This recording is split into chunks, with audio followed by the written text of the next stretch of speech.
So today's talk is about film festivals, and I want to make it pretty engaging. So even though I'm going to read a little bit from my book in a minute and talk about some experiences of filmmaking, film festivals, I want to take questions, especially from any of those of you who are at a point by which you may be getting ready to submit to or participate in film festivals, or if you're not quite there yet, but you're in post-production or something and that film festivals are coming around the corner, or you just need to know some things about it. Is there anybody who is in that place of post-production before going into the sort of film festival circuit? Eric, you are? Okay. I am. Oh, sorry. Okay. So good. We'll have lots to tell you. Starting with, how many film festivals have you participated with in the past? 0. Okay. Well, participated with, or I've attended, 25 to 30 film festivals, but I've never had a film at a film festival before. Okay. Here's one tip that I didn't know I could do, and I didn't know anybody else could do until I started doing it. I don't remember what year it was, 2005. I do.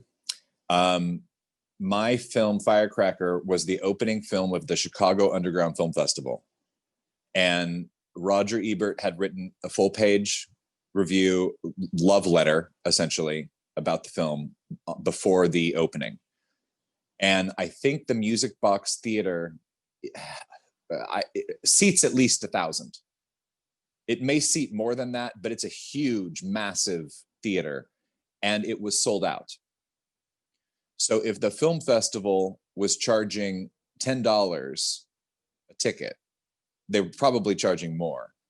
They made $10,000 for that one screening of my film, and I didn't see a cent of it. So that occurred to me long after we screened there. And I thought, oh, wait a minute. That doesn't seem very fair to me, especially if you consider the fact that I had paid the submission fee for the film festival, right? So then I started thinking, well, I am going to, from now on, ask for them to waive my submission fee. And if the film, based on this fact, this sort of history that I've had, any film festival that I ever applied to, I found the director, the programmer, somebody, and said, will you waive my submission fee?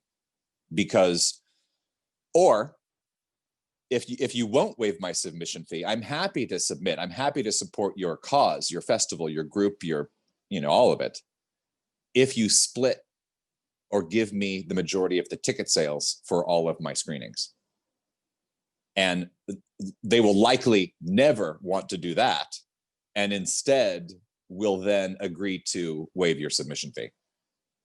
And I'm totally fine with, helping a film festival out, or, because they're great events. They're typically, like Rain Dance, which is an ongoing year-round film festival based in London. They have, master classes, workshops, film schools, filmmaking programs year-round. And I know that overhead costs something, even if, a lot of them are doing it, because they want to. So I want to help them. I want to support festivals like Rain Dance and others like it. So I'm happy that they can keep the money from the ticket sales from my film, because it's going back to help them. It's not, causing anybody any hurt or pain. And sure, I would like to have some of that money to support our project and our film and whatever else. But I'm also, if they're willing to waive my submission fees, then I'm happy to let them keep that, because somebody can go broke submitting to film festivals, because it's like, if I think Rain Dance is maybe 120 pounds, which is $150 or something. Lots of them are around $100. So if you submit to 6 film festivals, you've just spent $600, and oftentimes more. If you submit to 20, you spent $2,000, and maybe you'll get into a third of them. So it's just like you're throwing money away. And if your movie's good, or you think it's got a fair shot at getting in, my advice is to ask them to waive your submission fees, so that you won't go broke in the process of submitting to all of them. Now, if they don't say, okay, well, we can't waive it, then I would say, well, okay, fine. If I get accepted, then I'd like to have part of the ticket revenue from my particular film. And a lot of film festivals aren't set up for screenings and tickets exactly separately from each other film. It's typically like you buy a pass, and then you can go and see however many movies you want, based on what's allotted by the pass that you buy. So in that case, I don't know if they have a record per se of how many people attend each screening, and then, what's the ratio and the percentage that they owe each filmmaker if they were going to give each filmmaker 50% of the people that attend their screenings. I think it would be something worthwhile that film festivals should figure out, because especially for independent artists who are going to film festivals, it's a primary way for people to see their work. And it's a good way for us as filmmakers to make our money back somehow. If you add up all the money that, from those people who have sat down and put their butts in a seat inside a cinema to watch your movie, that's a significant source of income for the project. So these are all conversations that I think should be had with people at film festivals. If you've never been in one before,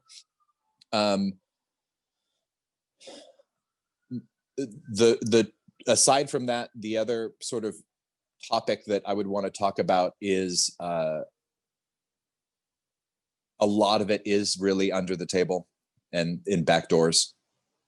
I have known people who make a few phone calls or get somebody to make a few phone calls, and then they've gotten in the film festival and they've never submitted. They've never taken any of the natural steps that any other filmmaker would take.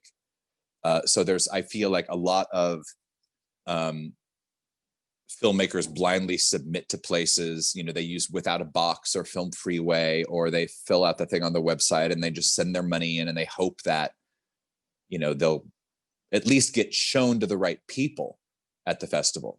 I've had friends who were what I would call pre-screeners, people who watch some of the submissions, and bigger film festivals like Sundance, Tribeca, etc., have teams of people watching the submissions. Typically, those people are made up of aspiring filmmakers, volunteers, film students, probably a lot of people who have zero knowledge of what makes a good movie. They're probably just operating based on their own particular taste. And then, of course, once they've made their sort of narrow shortlist, it then goes up the chain of command to maybe someday the film festival programmer will then watch a number of pre-selected materials. And by the time it gets to them, they only have, a certain handful or 3 to watch. But there have been a lot of good films probably that have been lost along the way before it ever gets to the festival programmer. So that's something to know. If it's a smaller film festival, the programmer might actually watch a lot of them. But just know that typically your movie is not being watched by the right people. And so the first job is to find out how you can get your movie shown to the right people. Because I know people who go there first. It's like, I mean, in my experience, after I've been in a few film festivals, I've met the festival director or the festival programmers. So when I have a new movie, I send them an email saying, hey, I have a new movie. And I send it directly to them. So anybody else, out of all those dozens and dozens of movies each year that have been in a film festival already are also doing that, or they're sharing that information with other filmmakers that they know. Here's the email for so-and-so, you should just, email it to them. And that's happening so many times, so frequently. Hundreds and hundreds of submissions at each of these film festivals are being done that way, not even through submissions and sort of the way it's laid out to happen. So if you think about that, then when you get online and you're getting ready to submit your movie through Film Freeway, Without a Box, etc., or just on their form on their website, you're already way back in the pile of possible acceptance. And so it's a little depressing to think about. Yeah, Daniel? Are you saying that it's better to do your networking, your connections? That's better than just blindly submit your movie? Yes. I just want to add that. Thank you. Yeah, absolutely. Suresh, yes? Hi, Steve. Hey. Yeah, one question. Let's say if you're planning for a micro budget film in like a $5,000 to $10,000, right? So what's the percentage of money we should allot for these film festivals? Well, it's crazy. I mean, they're so expensive. I really think that you could put aside $2,000, $3,000, $4,000 and find out that you still don't have enough. That's why I don't know when you came in, but one of the first things I talked about was what I advise. And since we just got a couple of new people, I'm just going to repeat this for everybody who was here and already heard it. I apologize, but I always suggest asking the film festival if they will waive your submission fee. And if they say, and you could also include this in your request, that you will be happy to pay it once you're selected. If you are in the official lineup, then I personally, I'm happy to pay it because I understand that I'm supporting the cause, I'm supporting the organization. And some of these film festivals, like I mentioned, Raindance, I'm a huge fan of. So, I know that they teach film programs and courses all year round, every year. So I'm happy to support that because it's helping a lot of filmmakers and people worldwide. But I just ask if they will waive the submission fee. If they say no, then I'll say, okay, fine, I'm happy to pay the submission fee.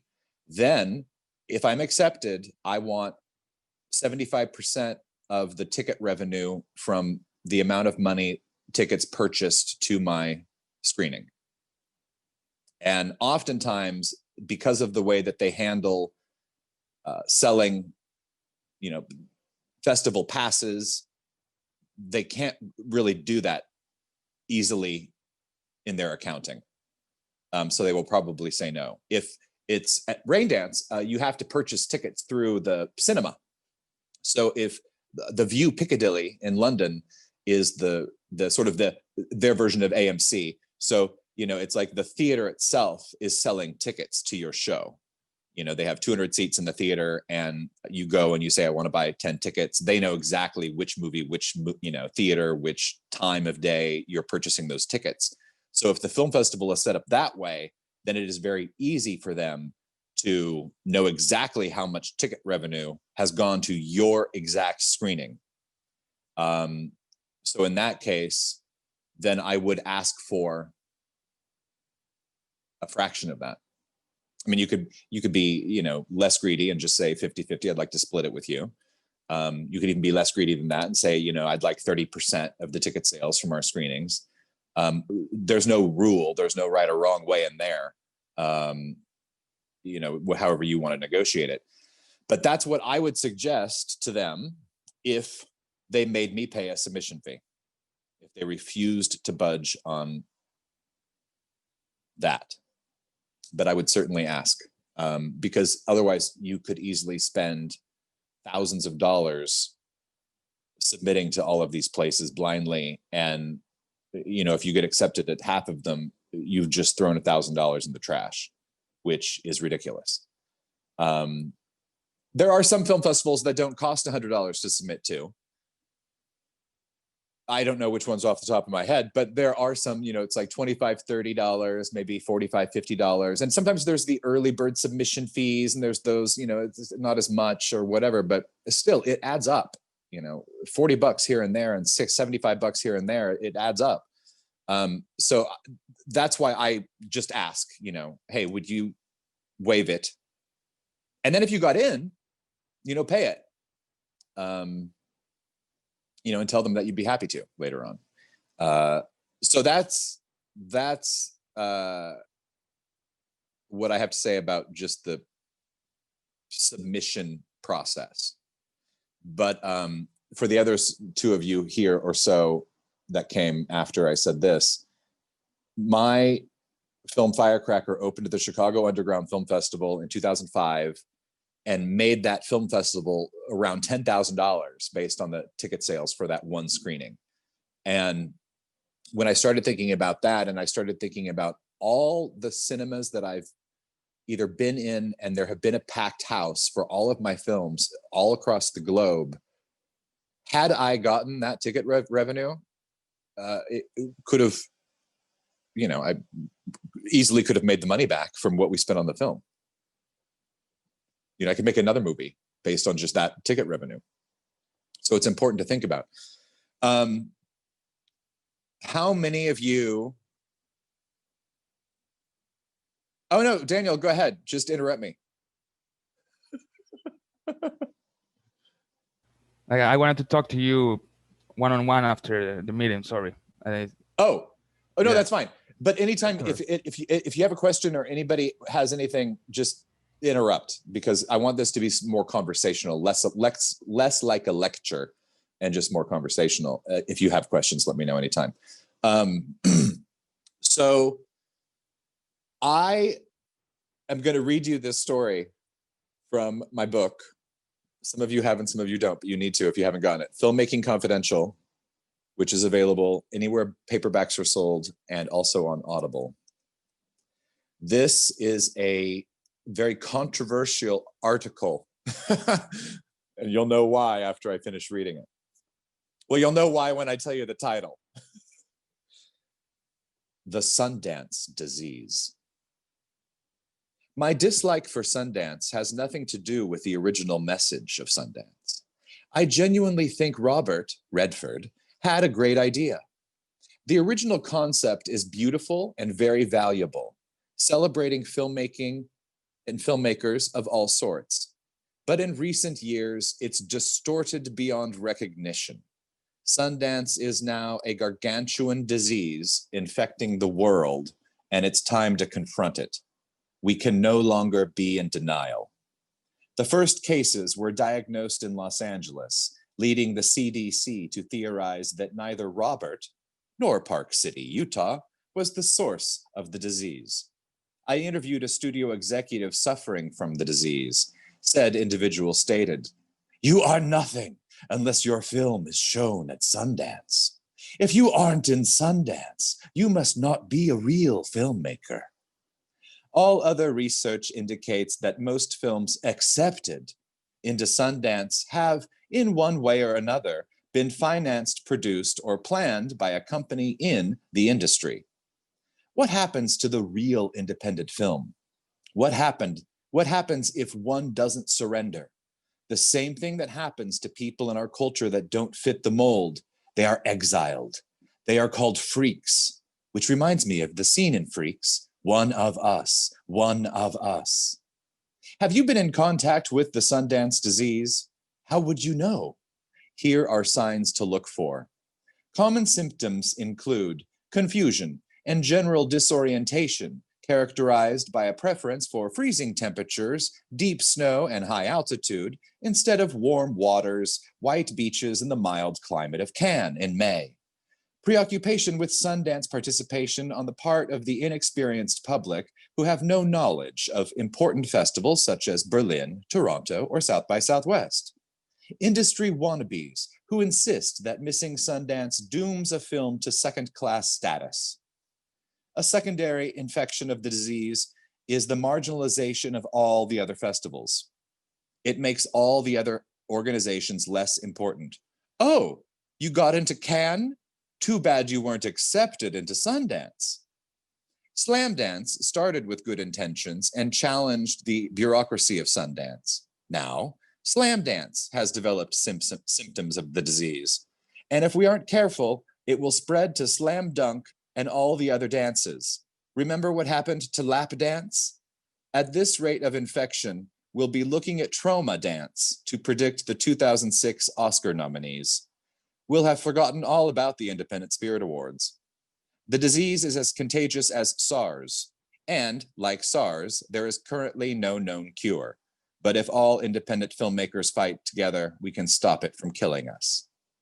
An earlier version of this story was originally published in Aftertaste magazine in 2004.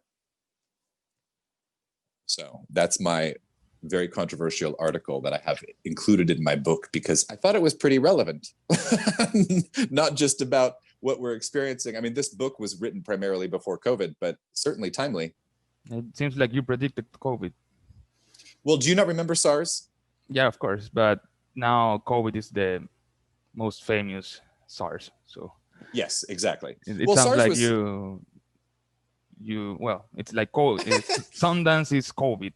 And, yes, exactly. The Sundance disease and is it's COVID. killing all filmmakers that are not part of the industry, right? Pretty much. I mean, what's so funny is that here's another sort of myth that I'd like to share is I've had a number of friends who get their movies in Sundance and then can't sell them. Isn't that interesting? You know, it's like they can't find a distributor, yet their films were in Sundance. I find that very, very interesting. And it's good to know because a lot of people think, oh, you're in, so that's it. It's a free for all. You know, you'll get sold, you'll get picked up, you'll make a lot of money and blah, blah, blah. And it just isn't the case. Daniel, were you going to say something? I just want why they cannot sell it. It's just part of life, or I think. I mean, I haven't seen all or of the their movie movies. is not good enough, or it's never that. Well, I don't know. I think that if you got into Sundance, the ratio of movies they're accepting is so small with the amount of submissions they receive. I would think that it would be good. You know, maybe they're deliberately programming things that are avant-garde or sort of far left field, maybe once in a while. But I doubt it. I doubt it. I think if your film was in one of the larger festivals, it probably has been crafted very well. But that, who knows? Maybe it's not commercial. You know, it just depends on how they're trying to sell it and what kinds of, you know, buyers are they even talking to? I don't know. But I've had that experience with a couple of people, and I find that interesting. And nobody ever talks about that. I had my first editorial review of this book come out a week or so ago from this podcast interview that I did. And the woman says that, you know, there are certain things like this that I in this book pull the veil away from. I pull back the curtain. No one ever talks about the fact that if your film was in Sundance, that you aren't guaranteed distribution. So I'm here to tell you that. And likewise, I'm going to back up a minute and just talk sort of loosely about film festivals in general, because I think that they're incredibly valuable experiences to attend, to participate in, to be a part of, large and small. I mean, if you can, I've been to Cannes, I've been to, some large film festivals, and sometimes it's pretty hectic and chaotic and it's not so enjoyable. You can't get into the screenings. You can't, you're on a wait list for this. So sometimes it's kind of a headache and it's not so enjoyable. And I've been to, excuse me, I've been to smaller film festivals also that have been a total joy, that I wouldn't have thought about at all. So my advice would be to go to as many as possible and as many different sizes as possible. Whether it's like a big sort of like fancy thing or whether it's just a small mom and pop place. One of the coolest film festivals that I had been to was called Crimson Screen, which was in Charleston, South Carolina, North Carolina. Where the hell is Charleston? Anyway, wherever Charleston is, one of the Carolinas. My friends started it. It's a horror film festival, and my film Helltown was asked to screen there. It had already been in a bunch of film festivals. We had won Denver Horror Con and some other places. And I went, and it was really a blast, but it was a tiny festival. It wasn't like a big, there were maybe 4 or 5 days long. I don't even think it was a week long. Yeah, Daniel? Is it possible to sell your movie to a distributor in a small festival? Sure. I mean, I had 2 films screen at Outfest, and I know that's a larger film festival, but another thing which was funny was I actually had sold the film to them prior to Outfest. So, but the distributor didn't tell anyone. Like, they deliberately used the festival as a PR tool for them. So they said they acquired the film at Outfest, even though we had done the deal a month and a half prior, right? So a lot of things that you hear and a lot of things that you read are fabricated one way or the other, based on marketing and distribution strategy and stuff like that. Yeah, like Wall Street, something like that. Rumors and misleadings. Totally. You play with the data. Yeah, exactly. And I'm not against that. I think that that's just a strategy, a marketing strategy. But it's a little dishonest in some senses because they didn't acquire it at the film festival, so whatever. But but it makes it sound like, oh, if I would have read that article, I would have said, oh, I should submit my movie so that then I can be acquired at this film festival. And maybe that is the case. And I have had experiences where buyers have approached me at a film festival and said, we're very interested in this film, contact us. And you do, and you go down that path of potentially selling your movie to them. I don't think there's any rhyme or reason or truth or way it is supposed to happen or always does happen. I mean, I think it's different across the board. I mean, I mentioned the other day about I had a friend who took his film to a very, very small, tiny film festival that no one had ever heard of. But there was a producer on the jury who then funded his next movie. So it's like, had he not gone because it didn't seem to be an important festival, then he wouldn't have gotten the funding for his next movie. So I don't poo-poo or put down any level of festival importance, and whether it's important to the industry is beside the point for me. I mean, I think every film festival is important because a lot of them, even the sort of smaller tiered ones, are a way for the demographic in that area or that region to see films that otherwise would never be shown there. So you're reaching, you know, different members of your audience. You're finding audience in places that you otherwise wouldn't find them if they didn't know about your movie. It just depends. I mean, I participated in a festival in Macon, Georgia, with my film Firecracker, which had been released a number of years prior, and they were honoring Karen Black. So they flew Karen in and me in to present the film. And it was a relatively tiny film festival in just this small southern town. But we were so charmed by the town that we decided to make a movie there. And so when we were there at the festival, we got to meet a lot of the townspeople and the people who could help us then, you know, with locations and a production office. And we, you know, partnered with and made it a co-production with a group there to make this movie. And so, you know, it's interesting because I had never heard of it before. I mean, I'd heard of Macon, Georgia, but I had never heard of the Macon Film Festival. And I think that, you know, there is such a thing as preventing yourself from experiencing what I would call a limiting decision.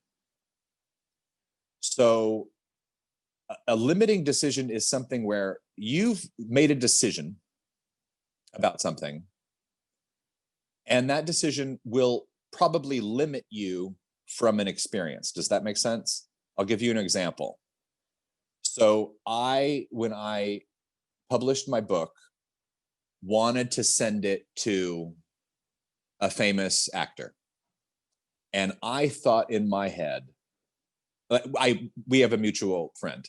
So I knew I could. Well, I'd have to ask my friend to make it happen, but I knew I could. But there was a split second where I thought, oh, he'll never want to read it. It was just a little thought, like, oh, I'm crazy for, why would I, you know, send it? Well, that thought, first, if I believed it, if I did that, then the only thing that I would ever be missing out on would be having him read it and respond well to it. And what was interesting was I reached out. Not only did he say, yes, send it, I'd love to read it. I was like, wow, okay. Had I prevented myself from reaching out, then I would have never had this opportunity. So I sent the book, and I thought, well, maybe he won't like it. Maybe he will, who knows? I'll let him decide. That's the thing about a limiting decision, is you decide something that really someone else should decide for you. It's their decision. You know, they can always say, no, I'm not interested, you know, or they can always say, no, I don't want to read your stupid book, you know, or they say, sure, send it to me. And then they respond and say, oh, I hate your book, or you never hear from them again. You never know. But the point is, it's their decision. You know, so it's like, I say, anytime you catch yourself with a thought that's a limiting thought, just be really careful that you aren't making a decision that someone else should actually be making. It's like don't let your anxiety and your insecurity make the decision, right? Yeah, well, it's, you know, if I thought, oh, Daniel, I'm going to ask you to be in, you know, some side of part of the production of my next whatever, and I'm going to make these decisions that you want to, or whatever, you should be the one to decide these things, like not me, right? So it's like I can make stories in my mind all week long, about how it might turn up, how it might turn out. You know, it's like I could go submit to just the thought, oh, I'm not going to spend $150 submitting to whatever film festival because there's 8,000 people who submit and I'll probably never get in. Okay, well, mathematically, you might be right. But are you part of the programming team? You know, like, shouldn't you let them decide? And yeah, that's a lot of money to throw away if you don't have the confidence. If you really don't think your movie's going to get picked, then I wouldn't submit. But if you're just doubting yourself, or if you're having just a fear or some kind of hesitation based on fear or based on what, you know, could happen, you know, I mean, I often tell a lot of people that, especially if anybody says, oh, you should do XYZ, no one knows what should happen. We know what tends to have happened in the past, you know, as it relates to any sort of like situation. In our experience, this has happened quite frequently, but we don't know. We are not psychic. Even if we're tuned in and intuitive and paying attention to the world around us, none of us are really psychic. So we don't know what's going to happen and what should happen. So a lot of the internal dialogue is unnecessary. But we're getting a little off topic, but that's just one example of limiting decisions. And when you have decided something about the world, your movie, a film festival, or anything else, just be cautious that it's not a decision that somebody else shouldn't make. For instance, when you see you next time, Doug.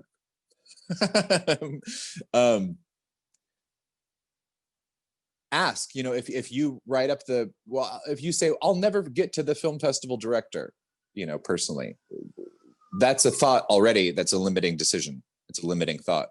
Try to get to him. If you can, then ask if they'll waive your submission fee. If he might say yes, let him decide. Yeah. Another thing I wanted to mention is that most film festivals require typically a DCP, and there are companies out there, and a DCP is a digital cinema package, I think is what it's called, which is a little thing that you can operate off of either a flash drive or a hard drive, depending upon the size of your movie. And that's how they project your movie. Most of them. There are some film festivals that, you know, you can just plug in a flash drive, or, you know, you can send them a file or whatever, but typically it's a DCP. And there are companies out there who are, for a significant amount of money, selling their services as making your DCP for you. I just wanted you to know, if you didn't already know, that there is an export in Premiere Pro that you can make a DCP on your own for free.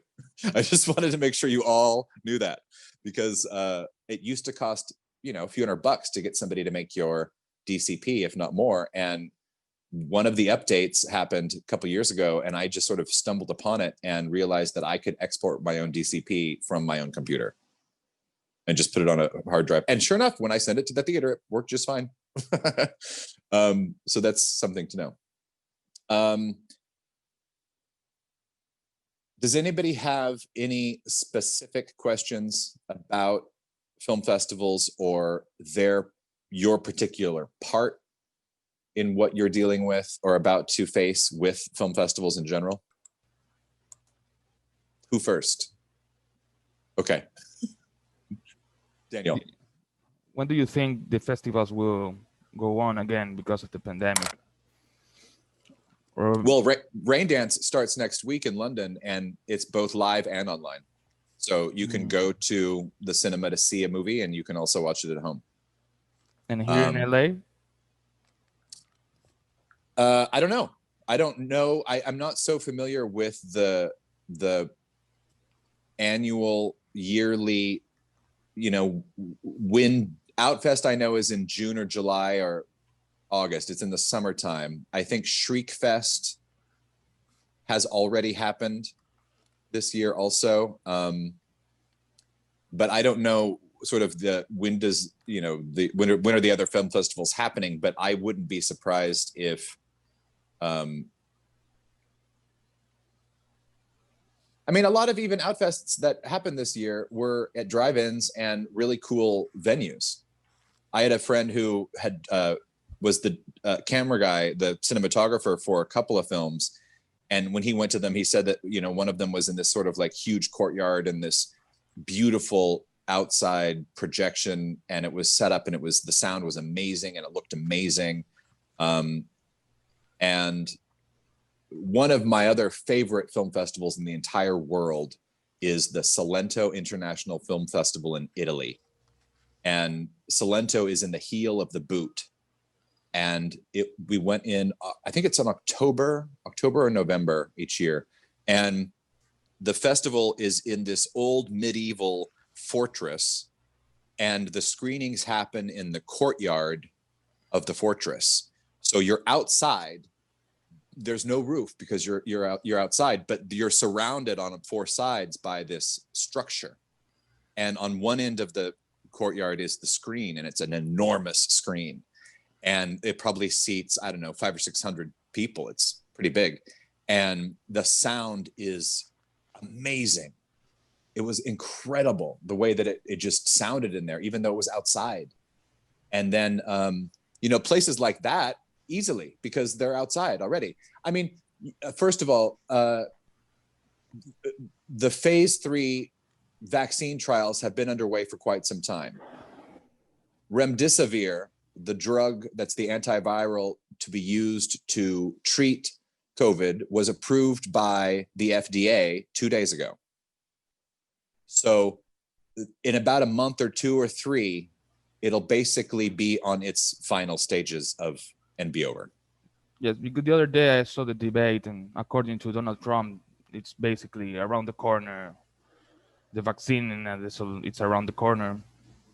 Well, yeah, I mean, I've read some people's tweets of the people who are taking the vaccine that are part of the trial, that have already had it. And, the drug that was released or approved finally, 2 days ago is what they gave Trump when he was in the hospital, which is why he got through it so quickly. So, but now it's approved for everybody.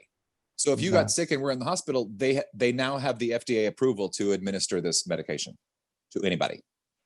So it seems, it's getting like we're around the corner to move on from this shit, from this pandemic. Yeah, exactly.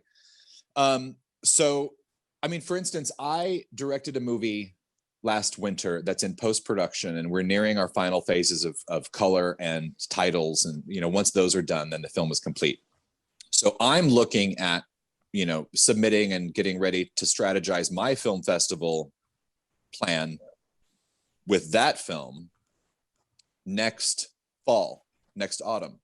So if I, let's say, premiere at Sitges in October, by then it's going to be way long gone. So I'm not too worried about it. But if you're looking at being in a festival, any earlier than February, you might still have some difficulty. But I think that there are parts of the world that have already taken into consideration all of these things, such as the way that Outfest had their screenings, or how Rain Dance, is doing partial. It's like, oh, you can go to the cinema and maybe they're only going to allow 15%, capacity, but you can also see it at the same time at home. So I don't think it's gonna, I think the worst of it and the situations of being sort of stuck in that way have passed us. I mean, there's people in the stadium right now, like the baseball playoffs and NFL. You can see people in the stadium, so I don't see why people cannot attend a festival. Well, I think that part of it also is the entertainment industry as a whole is full of a lot of people who are very dramatic. Oh yeah. I mean, let's just face it. That's common. I know that. That's normal, right?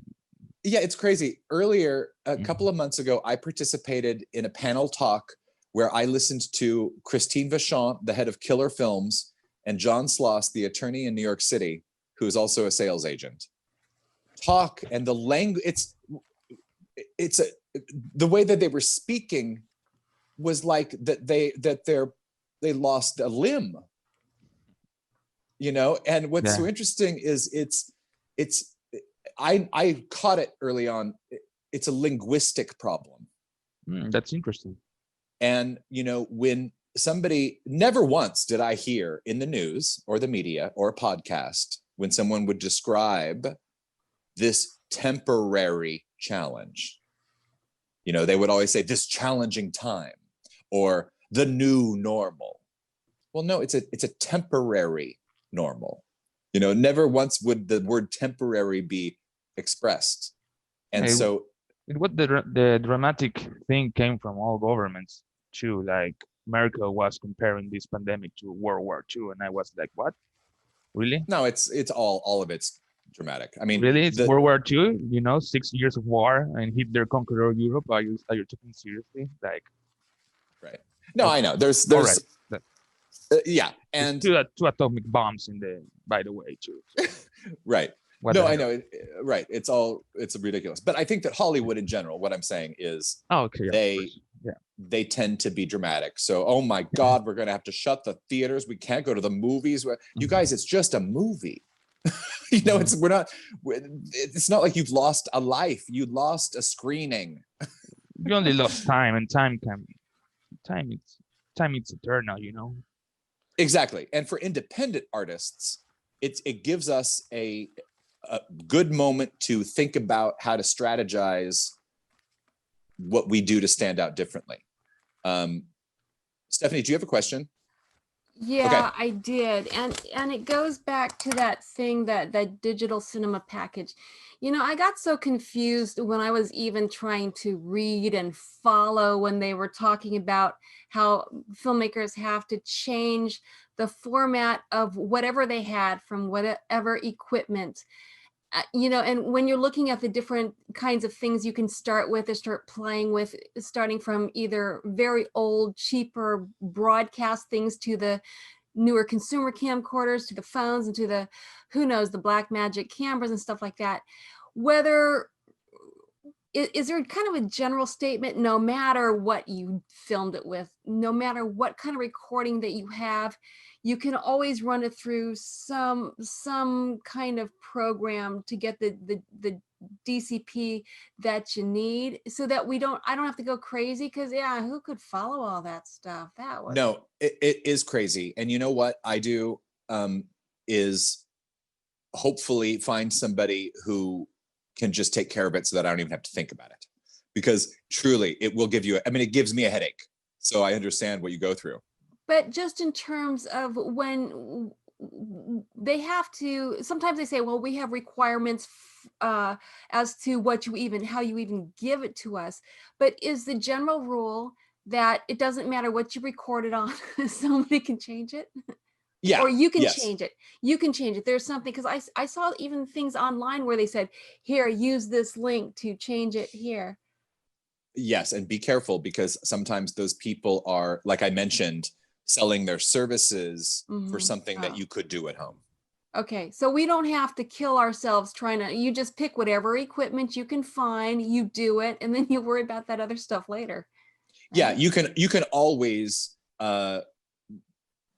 export a file into a new type of file. Even using the program you suggested, that would take anything that you made up. The Premiere Pro would take anything.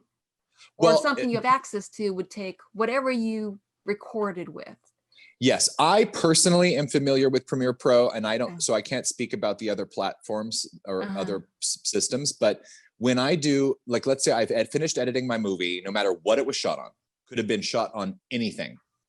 And when I'm ready to do an export, there's a huge list that comes down on my computer screen, and I have H.264, I have Apple ProRes 4, I have this and this, then there's a whole section on YouTube, HD, Vimeo, SD, all these. There's 50, 60. There's endless file types that you can pick from. Choose, and that's the editor, that's the editing program. So you don't even have to worry about picking anything on the camera itself, which was kind of driving me crazy, right? Correct. You just shoot what you have with whatever you have, and then it's on the editor that you start picking and choosing which ones, and hopefully you'll pick ones that make sense, or ask somebody. And if you pick the wrong thing to start editing it on, from there, no matter what you pick there anyways, well, that could impact something, but still, whoever changes it into like the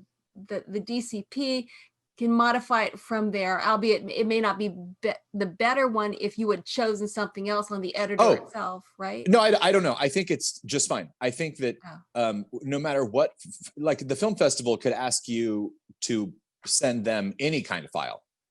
And if you're familiar with the system, you know, like I would just do an export for just that file that they need, the specs that they need in order to project it. Or if you're working with an editor, you just call them up and say, hey, I need an export of the movie done this way for the film festival. Can you do it? And they either say yes or no. But probably yes. And it doesn't matter that you chose something on your editor, because I think you're supposed to make those choices too. When I was going through something in an editing program, the open shot or something, you could pick all those things that I heard you mentioning. But it's not that it's set in stone, because it could be changed. No, typically what I do is the largest platform right now that everybody wants to be on is Netflix. So I look at Netflix as setting the model for what are the specs that are needed for distribution on the platform. And typically all of them are the same. So if they're not looking at movies or projects that are less than 4K in definition, I set my output as 4K. And if you've filmed it in 2K, you know, sometimes I've filmed things in 2K that then I've blown up.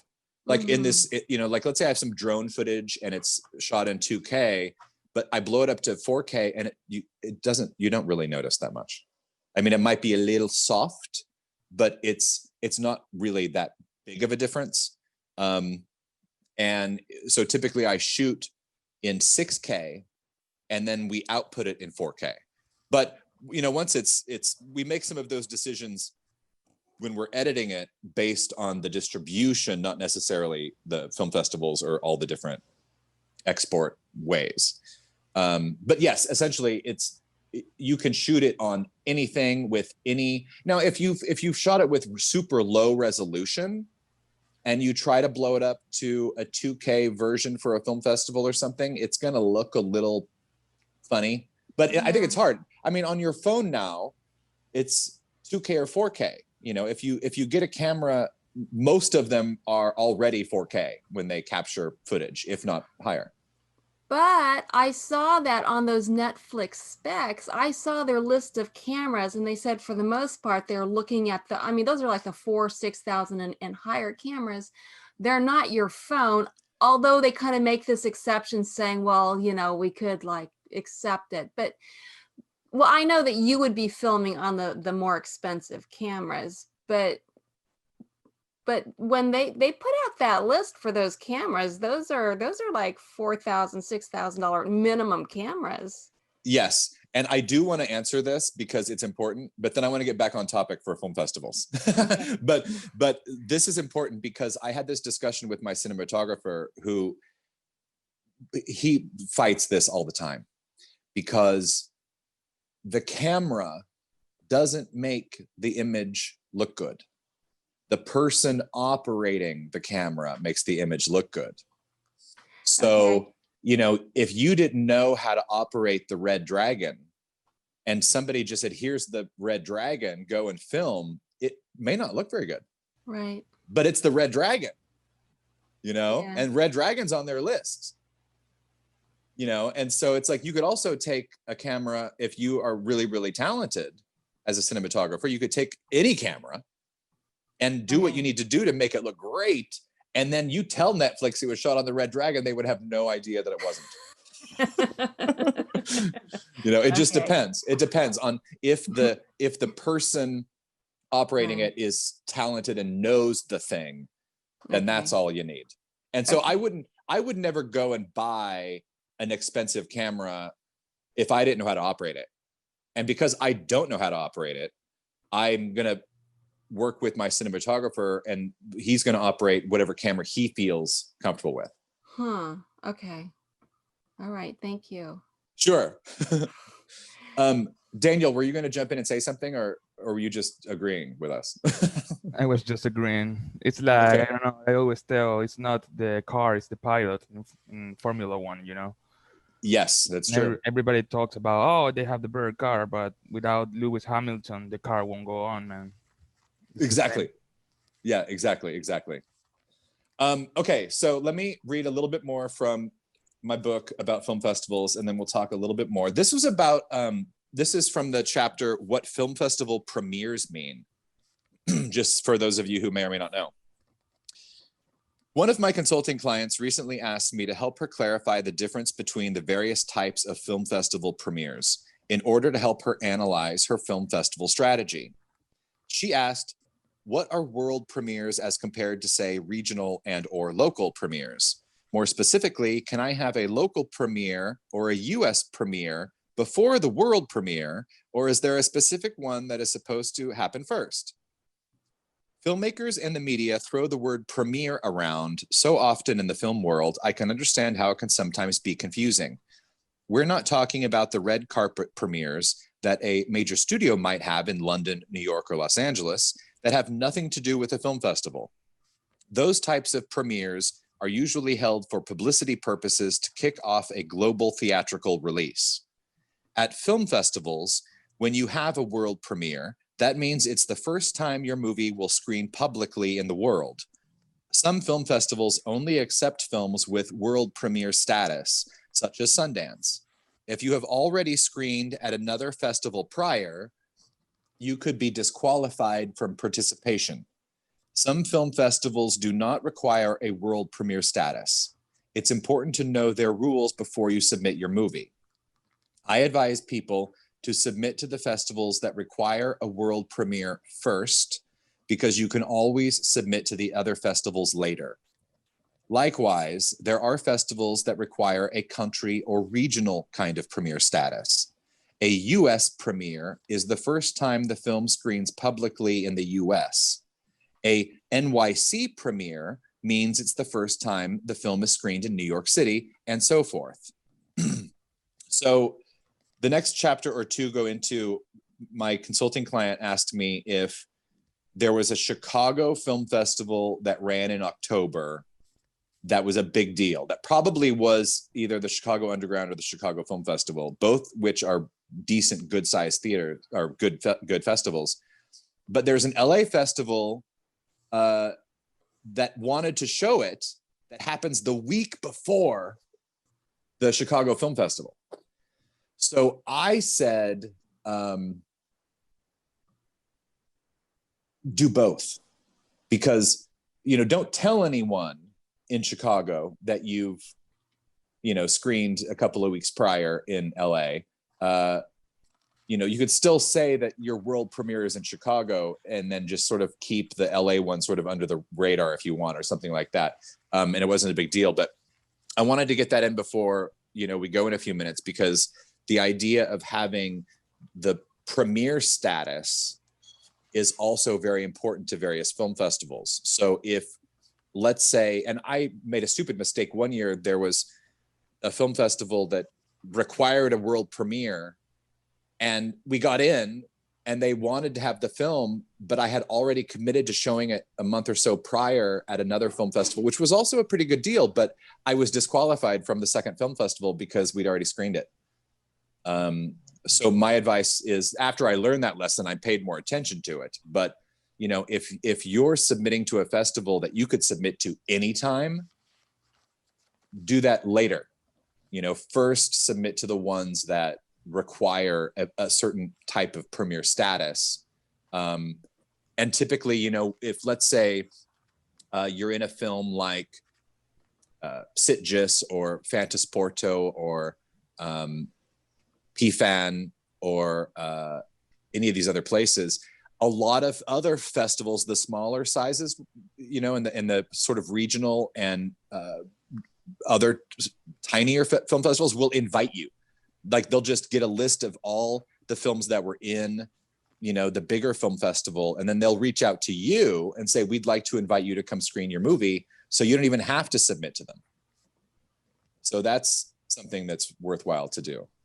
And it's also pretty good to strategize with anybody who has been in lots of film festivals or, you know, as a producer or director, and they've, you know, taken their films around, because they probably have some insight into which festivals are worth going to, which film festivals have industry executives there and buyers who might pick up your movie for distribution. I tend to like the film festivals that are geared more towards other artists. So when I go to those types, I'm excited to meet other directors and actors and musicians, and it's a good sort of networking and peer appreciation. You know, you can go see their movies and then go up to them afterwards and say, God, I really love your movie. You know, and you make good friends that way. I made a great friend, a director, Krishan Huda in Mumbai. His film was also up for the award in Salento when mine was, and we became good friends, and we decided to co-direct something someday and work together on a project. So, you know, I say go to as many film festivals as possible and submit to the ones that are requiring a premiere status first, to always ask for a waiver of the submission fee, that you're happy to pay it after you get in, but that you're on a budget and they should know this. And if they say no, then say, that's fine. I'm happy to pay the submission fee if you give me 50% of my ticket sales for the film. And what if they say no to that too? Then you know who you're dealing with. Nice. I mean, sure, they can. You know, they can say, no, you have to pay us, and no, we can't give you any money. And then if you do pack the house, I mean, you know, if you only get 10 people in there, you can't really say anything. But if there are 200 people in that theater filling every seat, and you go up to the, you know, festival director and point this out to him and show him the figures financially, you know, him or her, and you say, you just made this much money off me. Would you like to help out with that? Or would you just like to meet, you know, can I submit next year for free? And will you sell me, you know, I've just proven to you that I've sold out this theater and I'm going to do it again. How about we work together next time? Maybe he will. I don't know. Or he could be a total jerk and be like, no, I'm not going to do it. You never know. And but it's that if that happens, what should I do, for example? If they say no, or they're assholes? If they are assholes, yeah. Nothing. I mean, They you can just- still. I just go away instead of wasting my money. Or you decide it's worth it to spend the money. I mean, that's up to you. It's like, you know, do you really think? I don't know. I mean, that's a roll of the dice. You know, it's like, well, if I've set aside $1,000 in my budget for film festival submissions, then if that film festival cost $100, you know, I'm only going to have 900 left. So is it really important? Is it one of those that require a world premiere status? Will there be buyers? Will there be attention? Will the audience that see my film be large? Will the attention and focus on my movie be worth that $100? Maybe. I have a personal question for you. The people from Sundance, how did they take your book? I haven't asked. You never knew? Well, that article was published in 2004. Mm-hmm. So I had heard a number of people love it because it's just so vulgar, you know, as far as like making fun of the thing. Yeah. But I had a friend who heard of some people who were very offended, and I'm okay with that. No, unfortunately know some of the people who are part of the programming team at Sundance, and were really, really disrespectful and rude to me in the past. And so I am not interested in them anyway. I mean, they're new on the team. They were not there in 2004 when I wrote that article, and they may not even be there anymore. But there was a situation that happened once, and I couldn't believe it. And then I learned that person was now on, the team at Sundance. And I thought, oh God, that's awful. Like, for all those people that are going to have to deal with this person. Like, I just felt really, really badly. So, I don't know. But again, it's turned into something now that, it doesn't necessarily matter, because it is industry inundated. If Kate Blanchett wants to show her new movie, she's going to get in there and get a time slot, whether the film is good or not. Yeah, that's part of life, right? She's Sure. Kate Blanchett, and I don't know, maybe William Dafoe also has a movie. It's bad, but it's William Dafoe, right? Exactly. And they'll probably program them right next to each other. No, For I know. example, It's just, someone like Nolan, does he goes to festivals? Or just well, let's have this talk, because I doubt it. I bet he has in the past, in the but past, like his first film, like Following. But yeah, since maybe Memento too, but since Batman, I didn't think so. well, no. And I think that even Nolan had a film at Raindance one year early on in his career.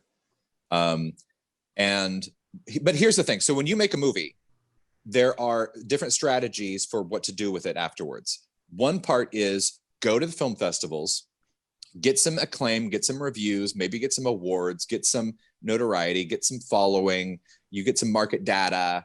Then you go and you license and sell distribution from that. Maybe you're approached along the way at a film festival or not, but the film festival path is primarily to gain some awareness for your product before you go to sell it to someone. So Nolan doesn't need that. Well, no, because sometimes you could make the movie and you've already sold it. Exactly, that's what I mean. Yeah. So there's no reason to go to a film festival unless you want to go for the awards. Yeah, I guess they just want to show the film as many people as possible, and it's right. It's a hit, right? Like, I think Tenet was it has problems now, even though it's a big budget movie. Well, yeah, and what I would think is, even if like the story I said, that the film that I had that was going to show at Outfest had already been sold, but then the distributor made it sound like it was acquired there because it was such a great movie, so we acquired it or whatever. My hunch is, so if Kate Blanchett has a movie in Sundance, and this is all hypothetical. I don't know Kate Blanchett, and I'm just using it as an example. Yeah, it's a perfect example, by the way. Yeah. So let's say she's made a really cool art film. I just did a radio drama of Hedda Gabler and Ibsen's famous play that comes out on November 1st, and you can hear it on Spotify and Apple Podcasts and all this stuff. It's my first movie for the ears, just so you know. She was in Hedda Gabler on stage in the play. So let's say Kate Blanchett had produced a film version of Hedda Gabler that she starred as Hedda. Now, let's say she produced it independently. So she was in charge of it. She had raised the funding, she paid for it herself, and she was in it. She's made this movie. And let's say it's really wacky. And my adaptation is really sort of a melodrama, and it's a little bit like a telenovela. It's a little over the top. It's a little crazy. Let's say she's done it like that.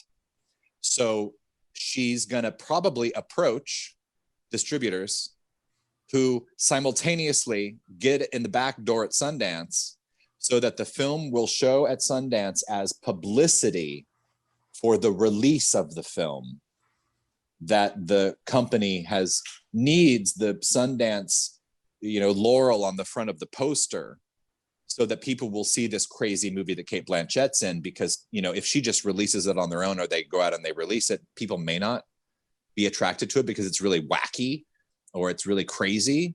Like it'll probably make its money back, but it may not make as much. Whereas, you know, if they got it in this, you know, whatever, so it'd be just like winning an Oscar. It's like they use the awards for the same reason that they would use a film festival like Sundance as a marketing tool. Yeah, because it's subjective, right? It's like Yeah. an art award. I don't know. In 2014, Whiplash won the Oscar, but for me, Interstellar is way better. It's the Well, same. sure. It's the same Yeah. here.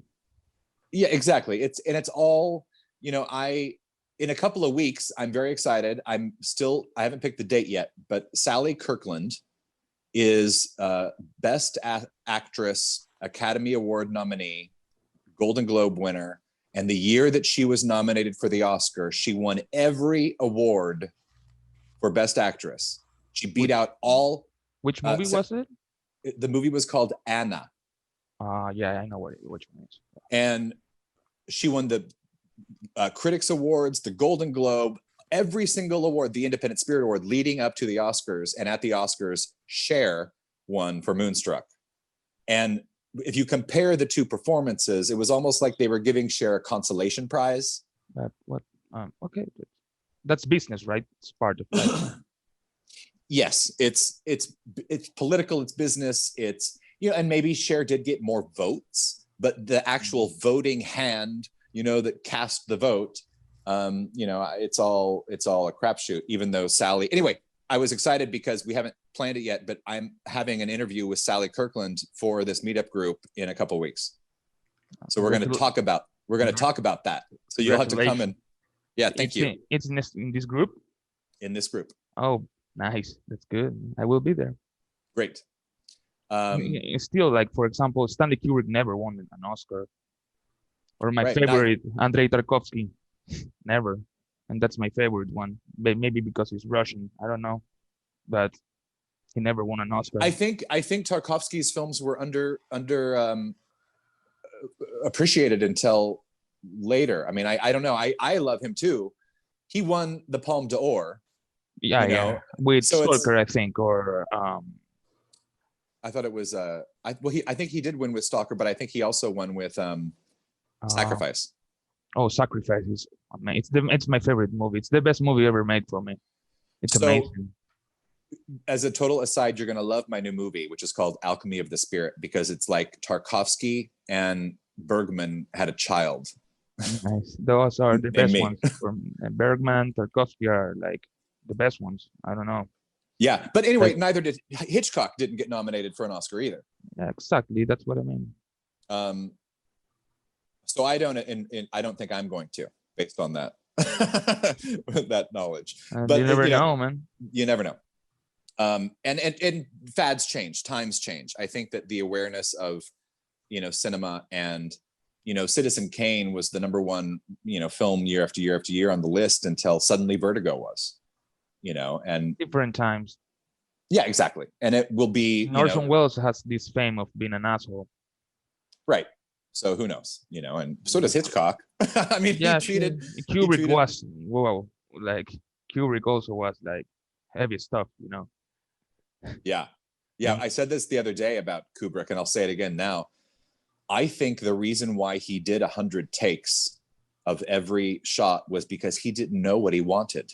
But and that, you know what Tarkovsky said in his book Sculpting in Time? He said, I only did one shot because then it's not natural, it's not real, it's not time.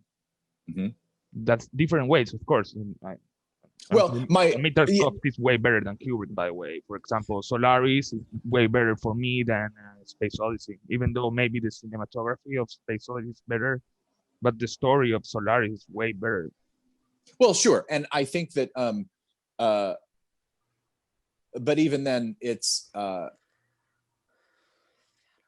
just personal. Yeah, again, it's subjective. Yeah, and as a creative person, a lot of my movies are very, very different from each other. And, you know, they're not all similar. So you might think that this movie was much better than this one. because it's more true to its genre than the other one was to its genre. But they're so different. It's like comparing apples and oranges. So I wouldn't. I mean, Solaris and 2001 are both set in, there's science fiction. There's some space involved. There's, whatever. But other than that, it's like they're so different. Yeah, it's one Space Odyssey is about, well, I don't know really what it's about, but Right.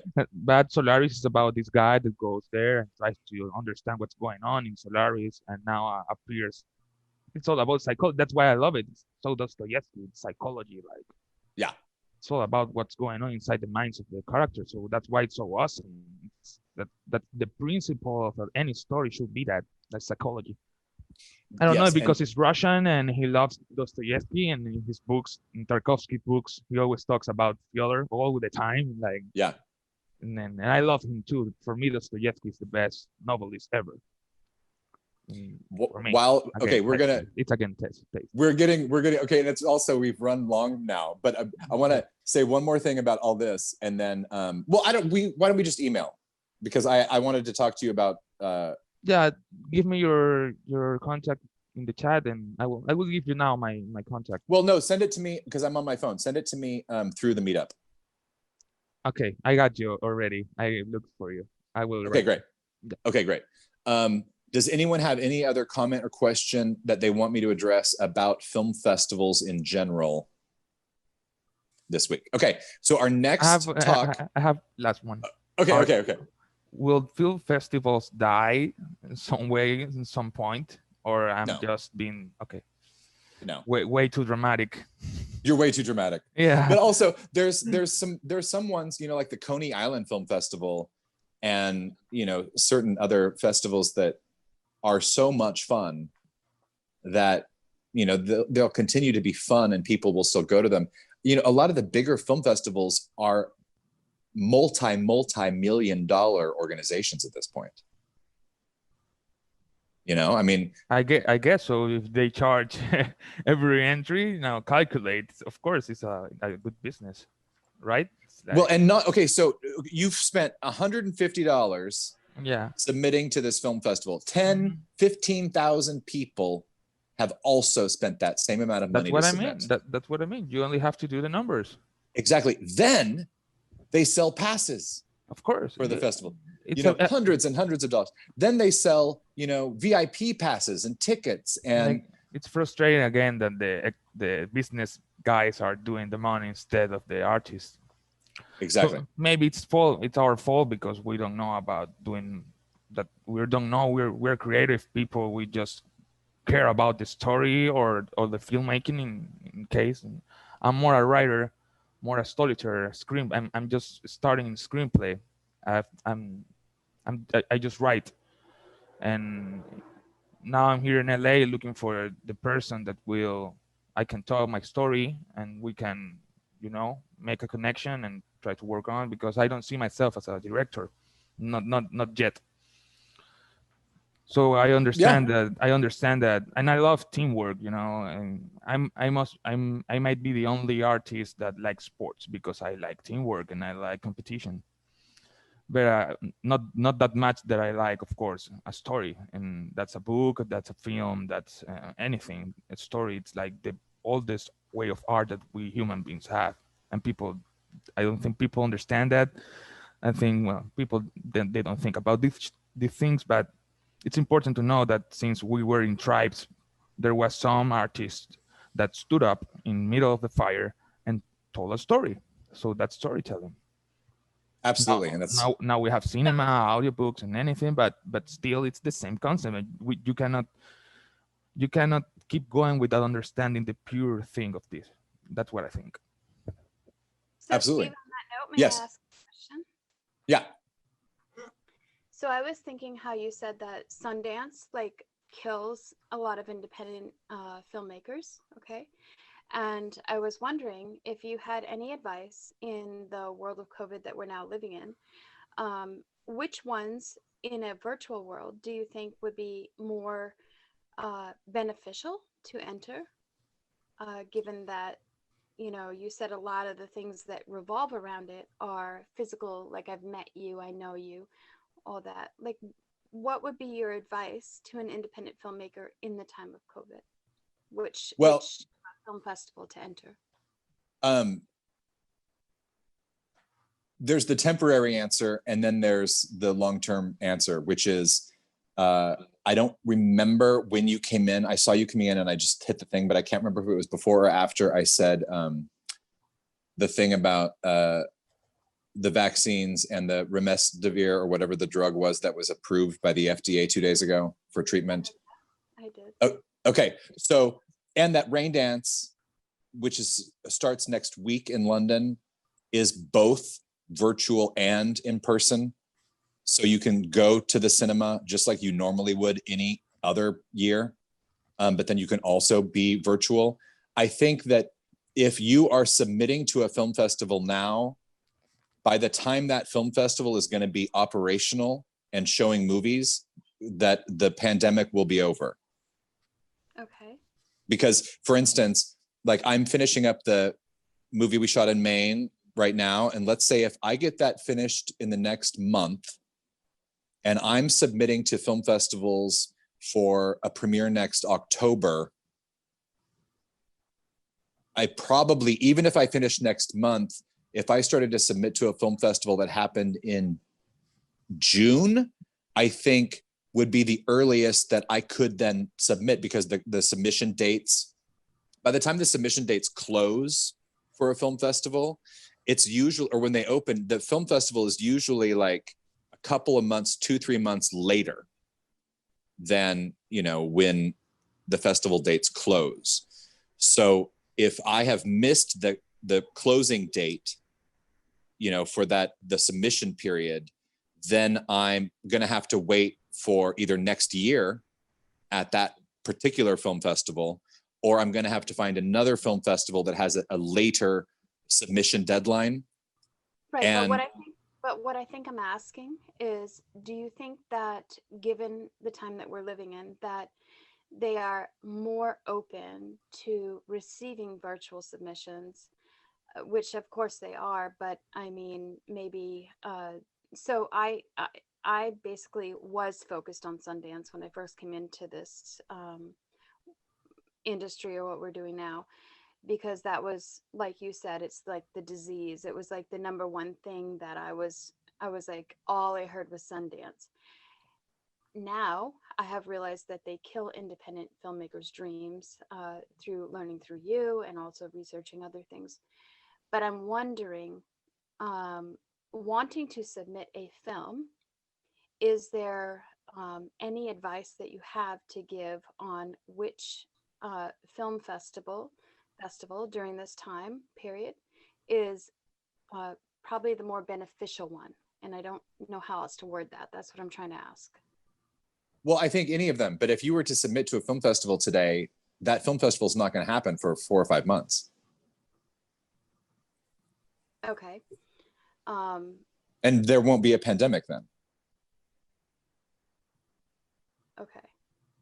But if you, like, let's say 6 months ago or 4 months ago, you submitted to Rain Dance, which is happening next week, and your movie would either be shown online, or it would be, you know, at a drive-in, or like they did Outfest, or it'll be like in the theater, but it'll just be limited capacity.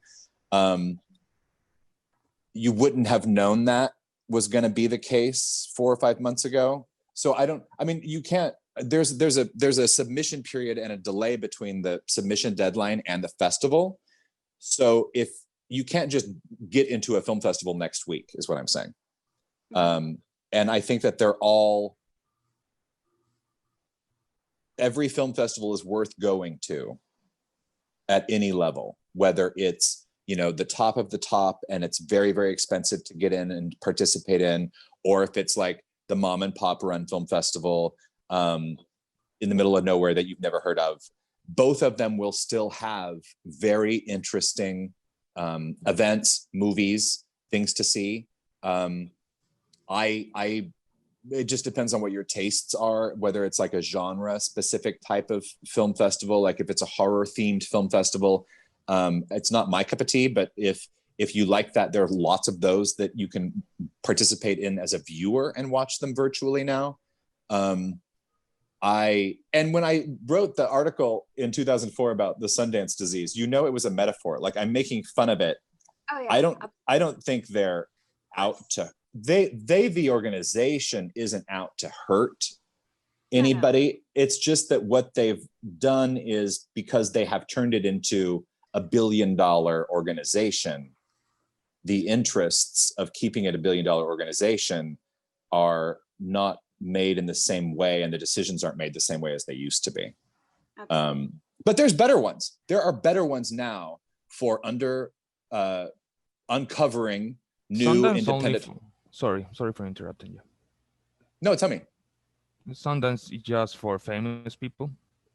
For the most part. I mean, yeah, because when you were speaking about how if you have an in with somebody, yeah, that might have a chance of getting in, and I was thinking, my God, what do we do if we don't? Yeah. Exactly. But it's like that for any film festival. I mean, I have an in at. It's not like that in all industry. Like, it's not what you write, but who you know. Yeah. Shamefully, it's hard, but it's real. Like, networking is what will take you out. Even though you wrote, I don't know, the Karamazov brothers. Like, what do we do to network better? You know, to maybe this is the best thing you can do. Yeah. For now, I mean, or if you look in the local film commission. Where did you hear about me when I was filming the movie in Maine? Are you asking me? Yeah. Sorry. Okay. So when I found out that you were filming here, I was always looking up casting calls in Maine every single other day. Okay. That's great, because you'll. In a movie, but my panic attack killed it. So. Well, no. See, that's an example of casting calls, posts for locations, help, crew needed. There are virtual bulletin boards for film commissions. There's a state film commission, there's a regional film commission, there's usually a film office with the government.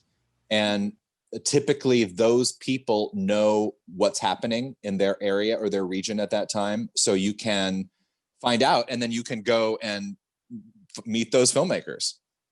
And you just do that, and you just do it regularly. You don't have to. It doesn't have to be a full-time job, but I think you need to be aggressive and humble at the same time. And that's where I kind of failed, because like Steve did actually cast me in a movie, and then I like sort of backed out due to a panic attack. But like to this day, I'm still learning from him. So right. Right. So I think that networking in general is just spreading the web. It's like, you now know us because we're in this meetup group together.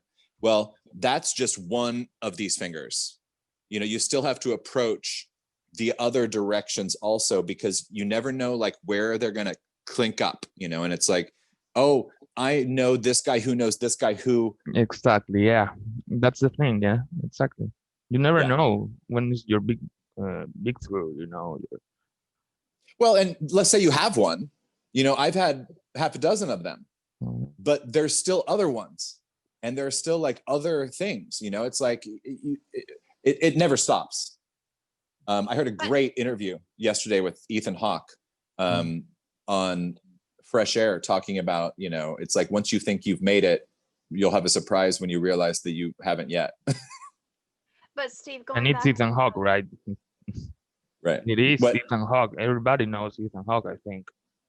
Almost, yeah. Training Day, it's a classic. Sorry. Yes. It's okay. Sorry, I feel rude. But going back to like, if you had one film festival that you think would be the one that any sort of like minor, just starting independent filmmaker, one that wouldn't sort of kill their dreams on the spot, but one that might actually accept them, especially during the time of COVID, where everything's, not everything, but a lot of things are doing virtual.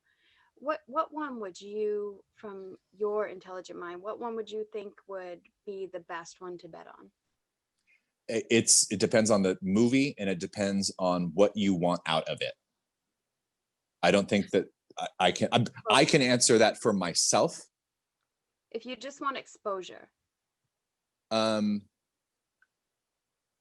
is there sort of like maybe one that's not so big, but it is worldwide, but it's sort of like on the indie level? It's something that's smaller, but it gets wider.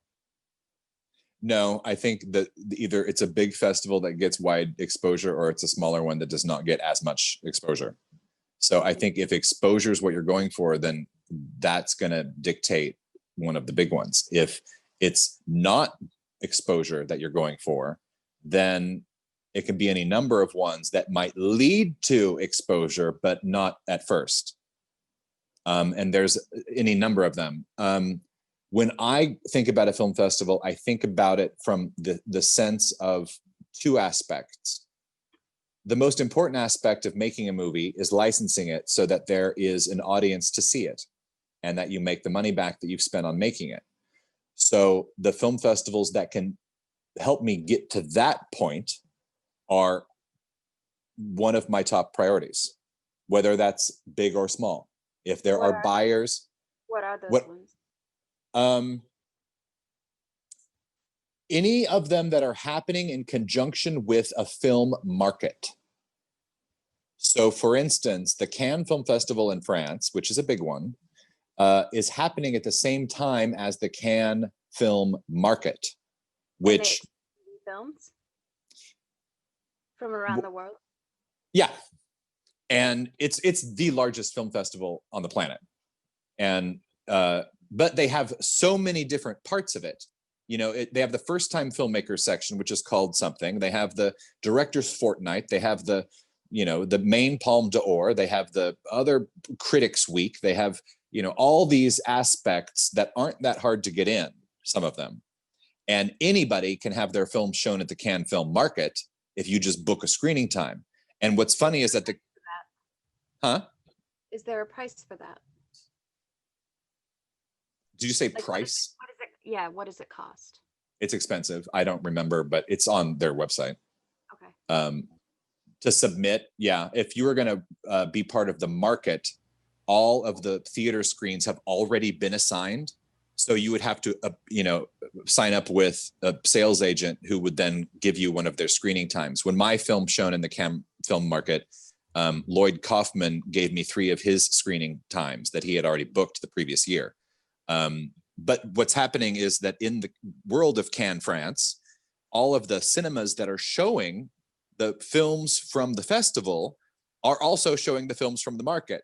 So you're getting the buyers and the celebrities that are going to the official film festival screenings also going to see films in the market. Now, that's just one example, and I use that as the biggest because it is the biggest. The American film market that happens in Los Angeles in the late summer, I believe, early summer. I don't remember when it is. Could be fall for that matter.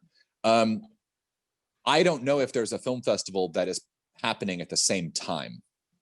But if you can get any of those, any festivals that also happen at the same time as a market, chances are you can get some buyers and distributors there to see your movie, which could then make it have tons of exposure.